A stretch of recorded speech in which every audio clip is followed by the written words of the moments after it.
So if I talk too loud or do something stupid, just raise your hand, please. Chris Russell, I just arrived into town today. I'm from Asheville, North Carolina, based out of there.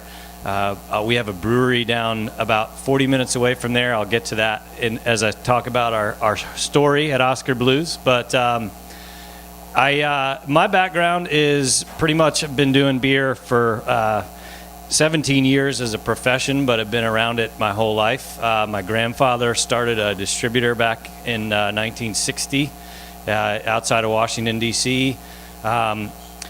Pretty much was a kind of a pioneer as far as import beers from really all over the world back in the late 60s when nobody was really paying attention to that kind of stuff. So Germany, Belgium, Asia, all over the place. And so I got exposure to that really early on and decided that I wanted to get into that business.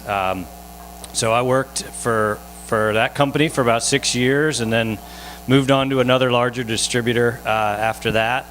And then about 7.5 years ago decided I wanted to get onto the brewery side. So I went to work for a brewery called Yuengling based out of Pottsville, Pennsylvania. Yeah, nice. America's oldest brewery, started 1829, still owned by the same family, 5th generation. Cool company, great beer, but had an opportunity to come over to Oskar Blues about 2 years ago, and it was right around the time that they were getting the new brewery, the East Coast brewery, up and running in Brevard. And I had known Dale for a few years. Dale is the guy who the flagship beer is named after, if you hadn't guessed. But he is a real guy, a very real guy. And he, basically convinced me to come out and check out Oskar Blues in Colorado, and went out there and fell in love with the place and the people. And it's an amazing company. We're not that big as far as breweries go in terms of number of people, but if you put us up against all the other craft breweries in the U.S., last year we were number 24, so right around the same size as a Founders or something like that. But we love what we do. We take the beer very seriously. We don't take ourselves seriously at all. And that comes from the top down, really, with Dale. And so his story is he started Oskar Blues back in 1997. He grew up down in northern Alabama, went to Auburn. When he was at Auburn, he decided to start homebrewing, and I'm sure we have quite a few homebrewers in the room. He's self-admitted terrible brewer. Back in his early days, he brewed in a bathtub. He brewed the first batch of Dale's Pale Ale then, and it was so bad, I guess, that they joked about it and decided to call it Dale's Pale Ale. It wasn't a pale ale, it was a dry Irish stout, but they didn't really know a whole lot about beer at the time, so that's how it kind of ended up that way. But Dale's background had always been restaurants and bars, and so when he finished college, he and his wife moved out to Colorado, and actually had planned to go all the way to Montana, but ran out of money and landed in Boulder. And so he just started working different jobs there, and had always wanted to start his own place. So in 1997, he opened up Oskar Blues, which is in Lyons, still in the same building today, the original location. Started pretty much as just a restaurant with a little bit of live music. They started, I think they opened in like late April in a blizzard. There were 3 feet of snow on the ground or something, as Dale says, but got started and really struggled for a little while, but as Dale is the way his mind works, he wanted to figure out how to bring more people in the door, and the way he did that was by starting to brew beer down in the basement. And so a couple years into it, 99 is when he started brewing the beer, and that's where he had a good home buddy who was a home brewer. They kind of paired up together and made really kind of the start of what Dale's Pale Ale is now. So go a couple years later to 2002, and this fax came over the fax machine at the restaurant, and it was an advertisement for a canning machine for craft breweries. Some guy out of Canada And I guess they got this fax and just laughed at it, but put it up on a wall and didn't do anything about it. And this guy kept calling and calling, and he said, why don't you come down to, there's a Ball plant, which Ball makes our cans. They've been our partner from the beginning, and obviously Ball's been around for a long, long time, not just making cans. But they convinced him to come down to their plant and look at the cans and how they were made, and just really showed them what a superior vessel the can was for beer. And a lot of people over the years have sort of poo-pooed the idea of canned beer, but they really clicked in their heads that this made a whole lot of sense. So they started it 2002, put the first Dale's Pale Ale in cans, and people thought they were crazy, but they just kind of started going and selling it, beer by beer, and into different places around Lyons, and then they spread to Longmont, and then they made their way to Boulder, and then they made their way to Denver. And so you really think about it, that's only 12 years ago, but it's a long time. So the brewery has grown significantly over the years. 2002 was when they first started canning. They outgrew the space in Lyons. About 5 years later, in 2007, decided to move a bigger production brewery over to Longmont. And so that's where our home base is now. Big sign over the door says anti-corporate headquarters. Dale has made a point of keeping the organization pretty flat. There's not a whole lot of red tape. There's not a whole lot of hierarchy. And people take ownership.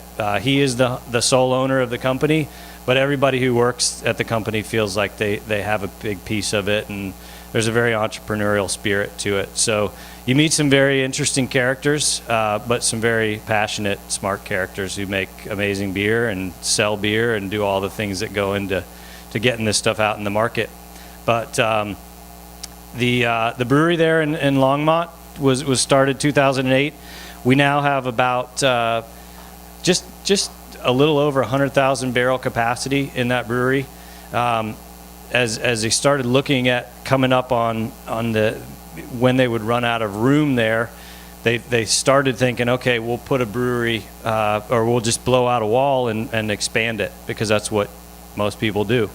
But then they decided that, hey, let's flip this thing on its head, and let's think about opening up a brewery over on the other side of the country. And Dale had always loved going to Brevard. He's a big mountain biker.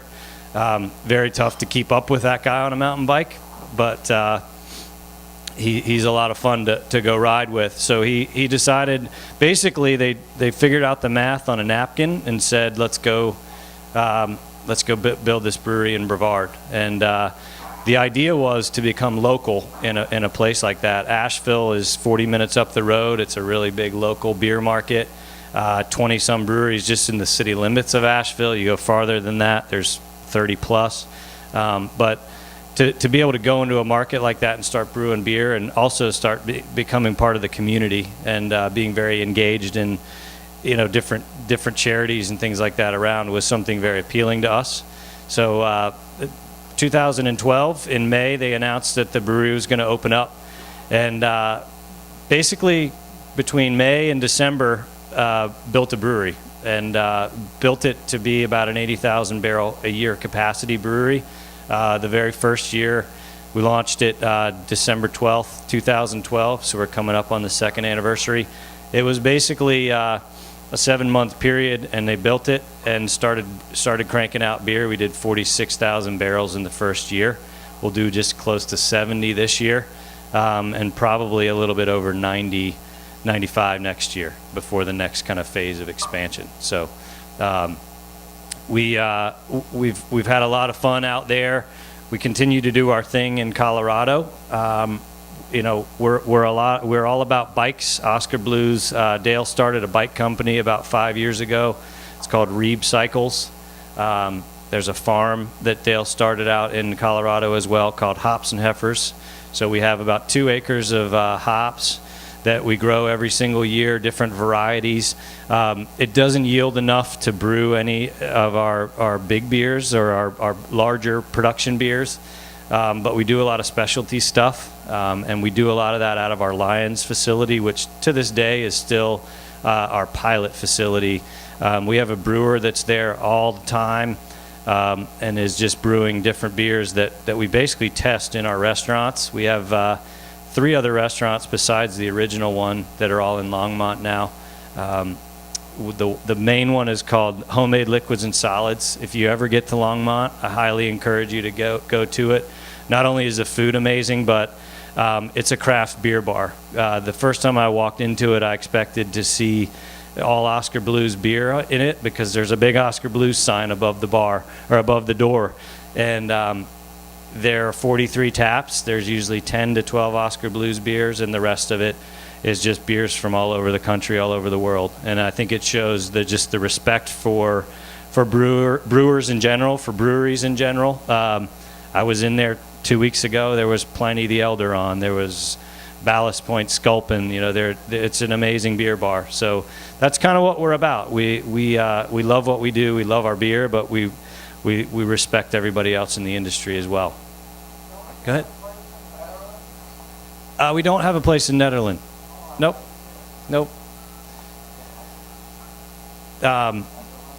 But sure. That's a funny story. It's very random. Dale is kind of a random guy, and things just kind of come to him.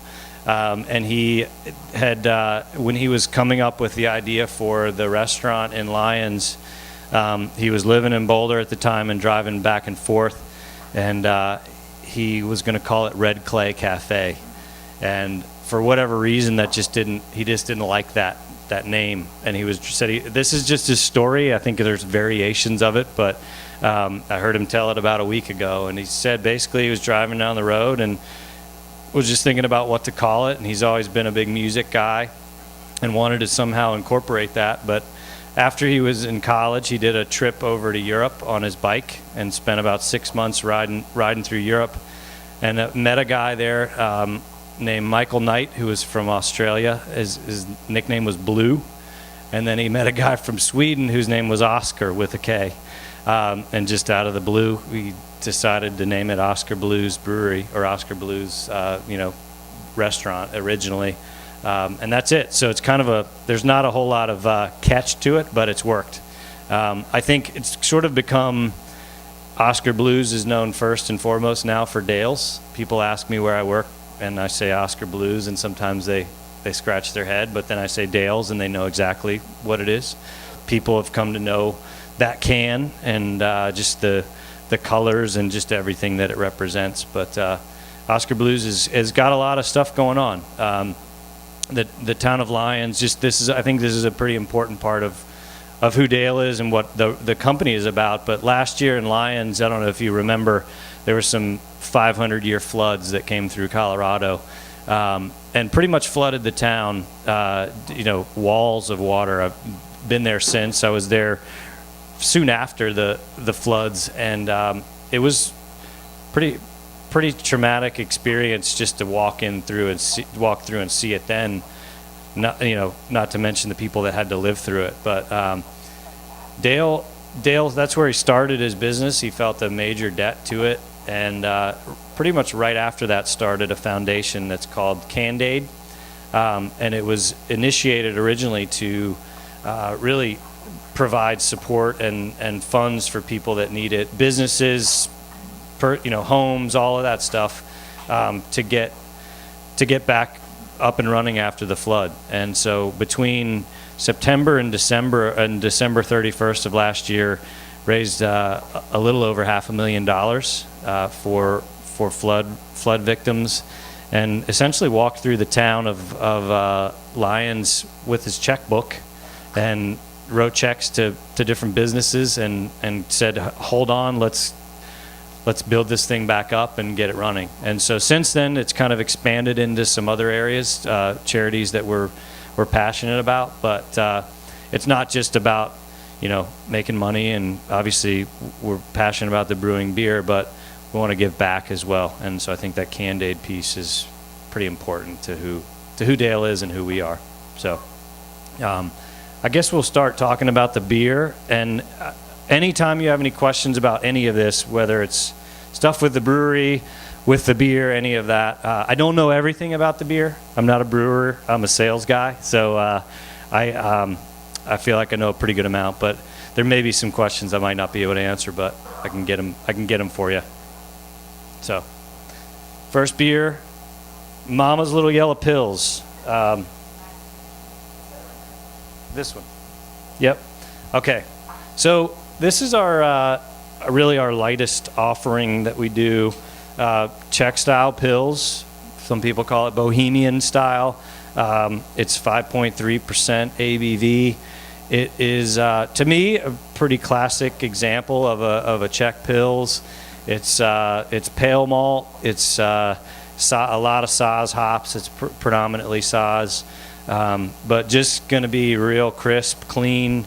It's a beer that honestly, you talked to Dale about it. He was hesitant to make it because everybody always said to him at the restaurant and the brew pub, you know, you gotta make something that that people can come in and drink a lot of. And the brewery started it with Dale's, and we'll obviously talk about Dale's here in a minute. But the Mama's was something he hesitated to do because he always wanted to do something different and do something bigger.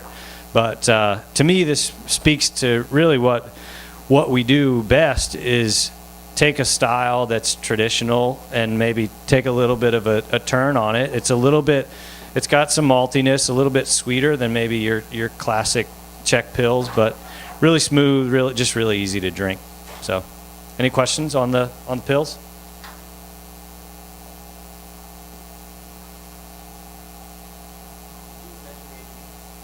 Yeah, it's 5.3. So as of right now, it is our lowest ABV beer that we sell in the market. We're very excited to be launching a new beer next year. It's been about 2 years, a little over 2 years since we launched a full-on new beer, and it's going to be a lower ABV sessionable IPA. That's obviously a big part of the category right now. Whether Founders, Go-To, from Stone, a lot of these different breweries are doing it. And again, kind of like we hesitated on the pills thing several years ago, we hesitated a little bit on the sessionable IPA because we don't want to do what everybody else is doing. But we realized that there are opportunities there. One, IPA is such a big part of the category, but also people want to be able to drink more than one or two beers. And if you have a 4% range beer, then people can drink more of it. So our brewers didn't want to just settle for something that just lower the ABV, water it down. That's not what we're about. So the beer that will be available in March, you'll see it actually hit the market here in February in our Conundrum, which is our variety pack. It's going to have the Dales, the Mamas, the Old Chub, which is our Scotch ale, and our fourth beer in that will be called Pinner Throwback IPA.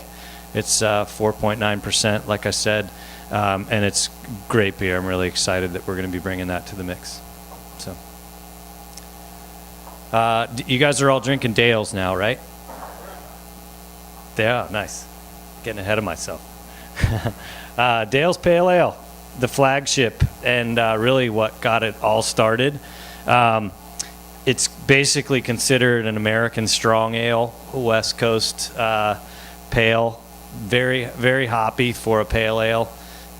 It's going to come in at 6.5% ABV, 65 IBUs, and to me, it just represents a really balanced, well-made pale ale. And it's the hop bill. It's Centennial, Cascade, and Columbus, just the 3 C's as we call them. But the biggest thing for me with this beer is one, you see all these breweries now that are available in cans. And when Oskar Blues started it, when Dale started it, everybody thought he was crazy. And the reason was not only the portability and the fact that he wanted to take a beer in his backpack when he went on a bike ride, but the quality part of it. And light doesn't get into a can, which degrades beer over time. Less ingressed oxygen.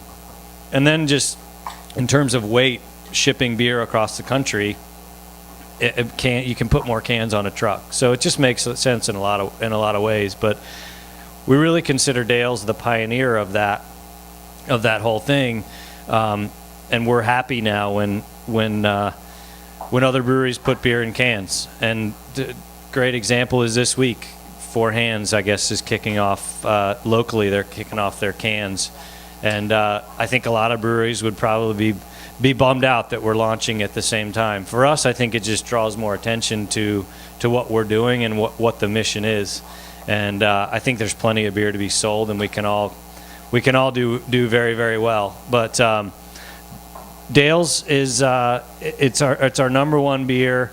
It makes up about 60% of our total sales as a company, and we like it there. It's like I said before, it's what people know us for. So, any questions on Dale's?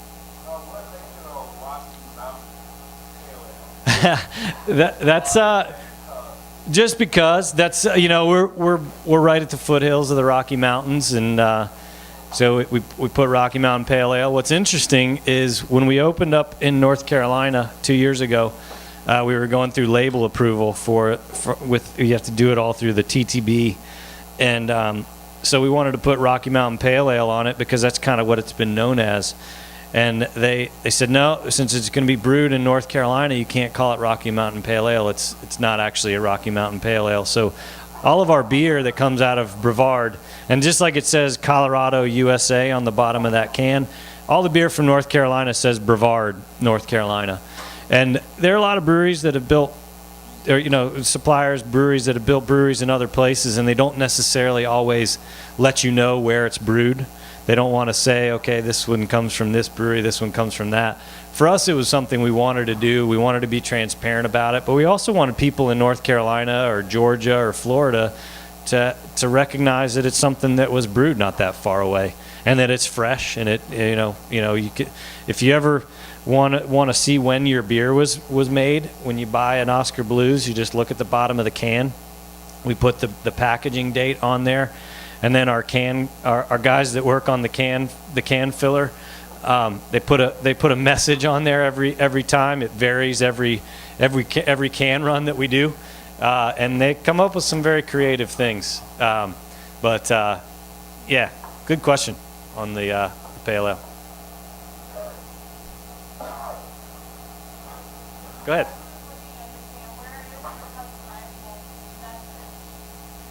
Oh, on the very bottom. Yep. Yeah. What's it say? Optimistic. Nice.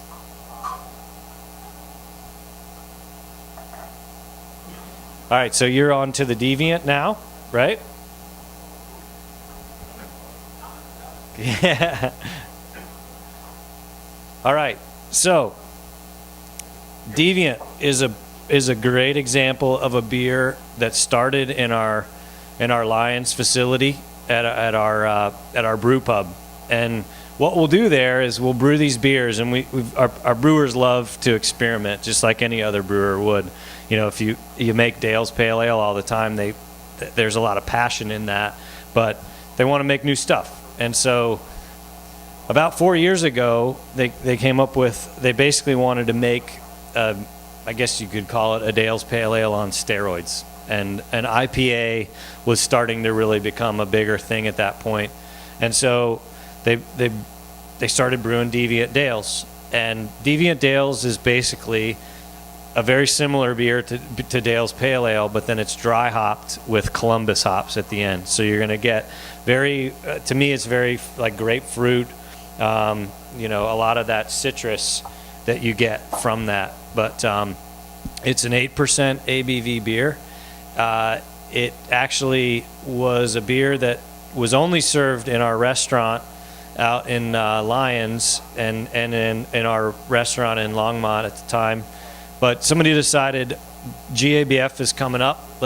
We got this beer, it tastes pretty good. Let's put it in and see what happens. So they submitted it to GABF and ended up winning a silver medal that year, and probably the most contested category, IPA. in the whole competition. So everybody kind of looked around after that and said, wow, maybe we should start making this on a little larger scale. So several months later, there it was, and we decided to put it in package. And so it ended up becoming the first beer that we made in a 16-ounce can, rather than do it in a 12-ounce can. And kind of typical to what we've always done is let's do it bigger.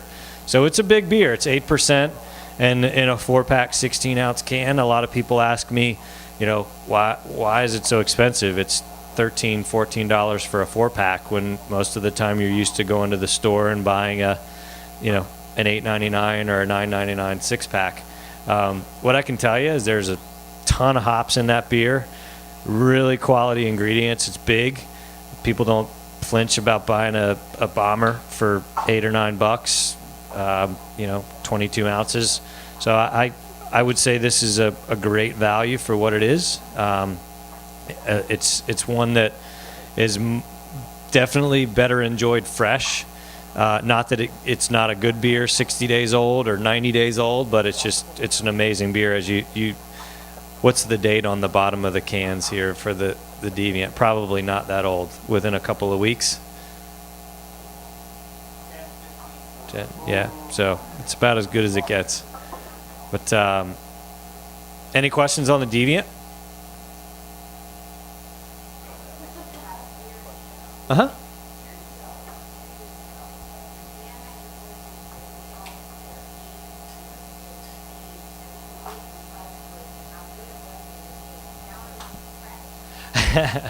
Well, Budweiser's big thing was Beechwood aged. Yep. The thing with fresh, especially now, is with hops. Hops are something that degrade over time. Our beer, none of our beer is pasteurized. A lot of beers that are craft beers in the United States are not pasteurized, so they have a shelf life. And just like a food product, beer is very similar to that. And so the hop flavor that you taste in a Deviant Dales right now, the more time that passes, it's not, like I said, it's not that the beer is bad. It just doesn't have that same flavor and that same punch as it does right now. And so that's really what it is. And we're really careful about managing inventory with our distributors and making sure that we don't flood too much beer out there in the market, so that when you all go to buy beer at a store, it's not our best representation of what we want out there. Go ahead. So this IPA seems has a lot more color than a typical IPA. What do you guys do different? It's the malt that's going to give that the darker color. There's a caramel, and so that's really what's giving it that darker color. And it's really similar in color to Dale's, actually, as you've probably seen. Thanks. Sure. Yeah. Dale is, like I said, he was originally from Auburn, or just outside of, we went to college at Auburn, in Auburn, grew up in Florence, Alabama, which is north, but he spent 5 or 6 years early on in his life, I think maybe from like 5 to 10, in Creve Coeur, right outside of town. And he is still a very passionate Cardinals fan. And he, so he's got a special place in his heart for Missouri and for St. Louis in particular. I don't know for sure. I'm trying to get him out here tomorrow. He is on the East Coast today, but like I said, I'm trying to get him here to maybe come out with us tomorrow night on his way back to Colorado. So. 10 Fiddy. To me, kind of what sort of woke me up and said, holy cow, you can put beer like that in a can. I think that a lot of people open up this can of beer the first time they have it and are blown away by it. It's a extremely big, dense, just all kinds of different flavors going on in it. It's an imperial stout, 10.5% ABV, 98 IBUs. It's a beer that, you look up on Rate Beer or Beer Advocate, and it's going to be one of the top-rated beers every single time. Our brewers love making this beer. We used to make it year-round, and we decided that we wanted to dial it back a little bit. So we make another beer called the Gubna, which is actually named after Dale's brother. That's his nickname, is the Gubna. He's got a big Gubna tattoo on his forearm. It's an imperial IPA. It's 10%. So we make Gubna from about March until middle of August every year, and then we switch over to 10 Fiddy in September. So September to February, it's available. This beer is the only one of our beers that we make on a year-round basis that's basically ages well. So you can store it. That can of beer that they're pouring from, you could put it in the back of your fridge or put it down in your basement and store it for 3 years, and it would taste better 3 years from now than it does today.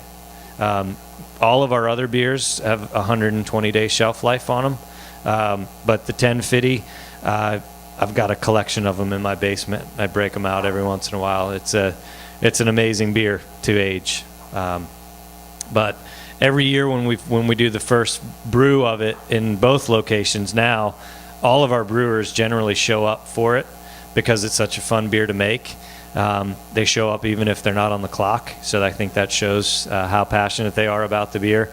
I was out a couple of months ago when the first batch was getting ready to be packaged, and our head brewer walked up to me with a glass of it, and he was just beaming with pride. He's like, "You got to taste this year," and this year is particularly good. They knocked it out of the park. So, kind of a personal favorite, but a lot of people really, really love this beer, especially this time of year when it starts getting colder. There's a lot of chocolate malt, which you can definitely taste a lot of. It's got a lot of roasted barley in it. There's oats in it as well, and then two-row. Pretty much all of our beers start with a base malt of two-row.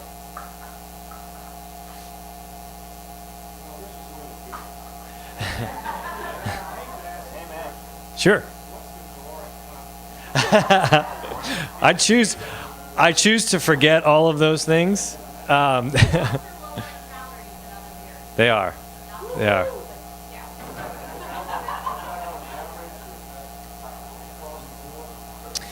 It is stouts in general are lower in calories. I think when you put it at 10.5%, it probably jacks the calories up a little bit.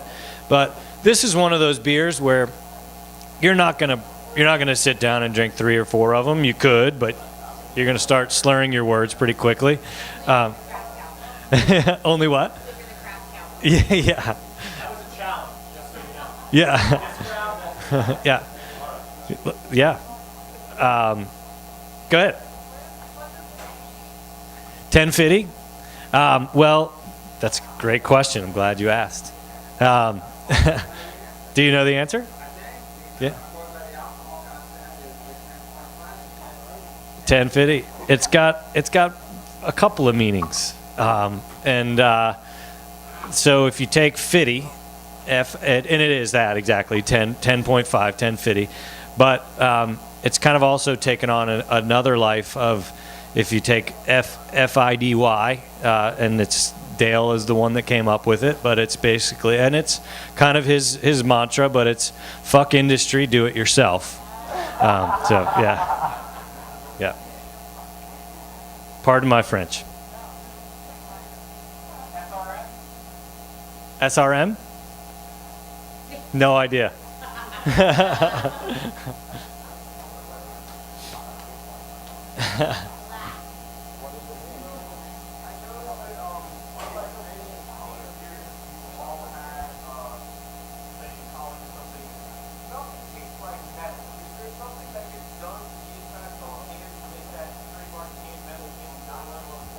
Yep, absolutely. And that's one of the big things we have to educate people on when they say, I don't like canned beer because it gives me that metal taste. It's basically a food grade liner that goes on the inside of the can that protects the beer from the beer never touches metal. I don't know for sure. I don't think it is BPA free, but it's not in there that long. Go ahead.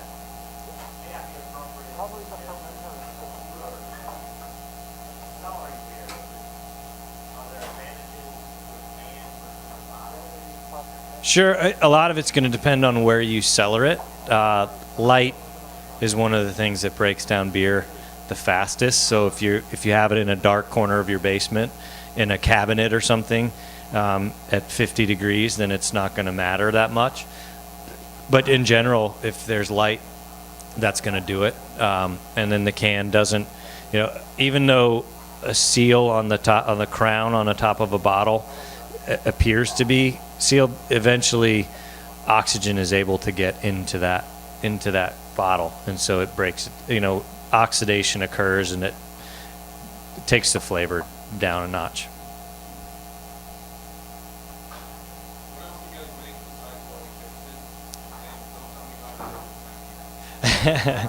And don't tell you about it? In St. Louis. So one of the things that we I think we're pretty proud of is the fact that we have a pretty streamlined portfolio of beers.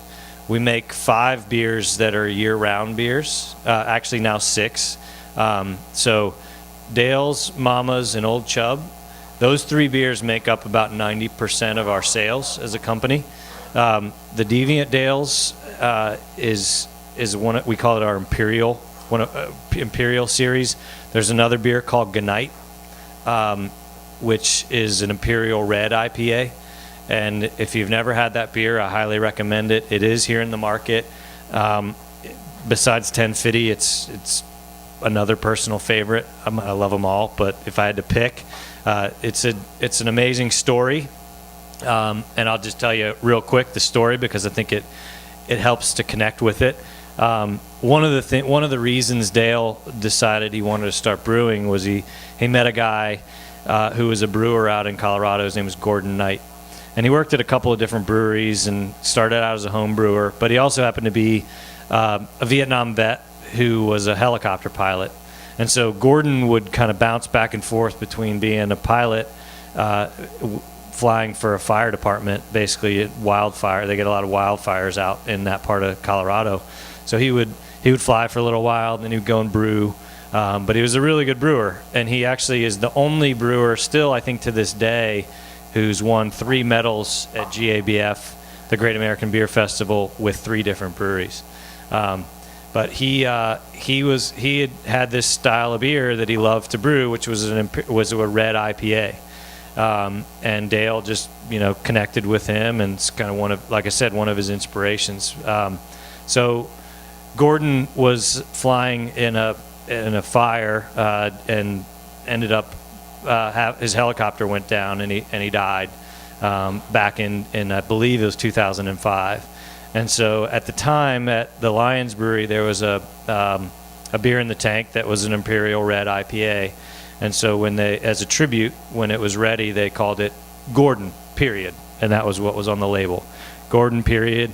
And on the back of I remember seeing the can. I lived in Virginia at the time, but I remember seeing the can, and on the back of the can it said, if you knew him, you understand, and if you didn't, I'm sorry you didn't know him. And just a great story. So a couple years later, a big brewery called Gordon Biersch that's originally out of California sent Dale a letter and said, you can't use that name Gordon because it's trademarked, and we want you to change the name. And so rather than fighting it, they just didn't want to deal with it. They decided to call it Gnite, which is an appropriate name for the beer. It's 8.7%, big beer, also in a 16-ounce can, but just an amazing, complex, really well balanced beer. So highly recommend you try that one. Old Chub, I mentioned, that's a Scotch ale. That was the second beer that we put in a can. So rather than, so we roll out with a 6.5% ABV big pale ale that at the time in 2002 kind of blew people's heads off. Rather than doing something lighter, they said, let's do an 8% Scotch ale and put it in a can. So it's going to be really malty, kind of the opposite of a Dale's. Malty, got a little bit of smoke to it. Just great beer. You guys know I like to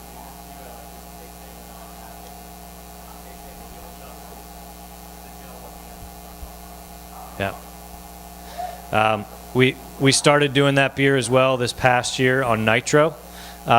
So we did it draft only first on nitro, and then a little bit, I guess about mid-year, we started doing it in a can. So you're all familiar, I'm sure, with the Guinness cans that have the widget inside of them. We're the first American craft brewery to put our beer in a nitro can. It's here in the market as well, so you'll see it on the shelf in a 4-pack, 16-ounce can, Old Chub Nitro. Great one too. Go ahead. I want to say thank you for coming to St. Louis. I've loved every one of these beers so far. Awesome. Been too long. Yeah, thank you. I think one of the biggest things, one of the biggest points I want to make, and then you don't have to hear me talk anymore. The quality part of what we do is always priority one. There are a lot of breweries out there, and more every day. I think there's a new brewery that opens up every day or something crazy like that. But and we respect what everybody does, but we feel really passionate about the quality of every beer that we make. The flagship Dale's Pale Ale, there's more that goes into that beer as far as making sure that it's right and that it's better than the last one we brewed than anything we do. We have QA labs in both of our locations every day at 11 o'clock. There are people from all over the brewery that come down to the lab and do sensory tasting. Yes, it's nice to be able to go and drink beer at 11 in the morning. It's a great part of the job, but they take it very seriously. And so a Dale's that you're drinking right now is better than the Dale's you were drinking that you might have had a year ago or 2 years ago.